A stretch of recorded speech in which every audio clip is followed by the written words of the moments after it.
कल्याणमध्ये धुळीच्या वादळामुळे दाणादाण उडाल्याचं पाहायला मिळालं। सोसाट्याचा वारा आल्यामुळे अनेक झाडं उन्मळून देखील पडलेली आहेत। सुदैवाने यामध्ये कोणतीही दुर्घटना झालेली नाही। मात्र अचानक आलेल्या या सोसाट्याच्या वाऱ्यामुळे संपूर्ण परिसरामध्ये धुळीची चादर पसरल्याचं पाहायला मिळालं आणि ज्यामुळे दृश्यमानता मोठ्या प्रमाणावर कमी झाली आणि मोठा गोंधळ उडाला।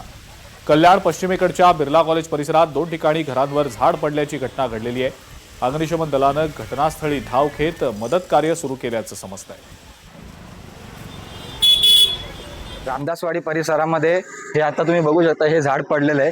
कल्याण डोंबिवली महानगरपालिका आणि MSCB ला वारंवार सांगून सुद्धा या पावसाळ्यापूर्वी की हे सर्व झाडं जी आहेत त्यांची छाटणी करण्यात यावी। काय होईल या कारणाने जर समजा असं कुठलं झाड जर वायरिंगवरती वगैरे पडलं तर खूप मोठा दुर्घटना होण्याची शक्यता आहे। याचे आम्ही निवेदन महानगरपालिका आणि MSCB या दोघांना वारंवार दिलेले आहे, तरी त्यावर तात्काळ कारवाई करण्यात यावी हीच आमची मागणी आहे। लोकशाही मराठी ऐका, पहा, जागरूक रहा।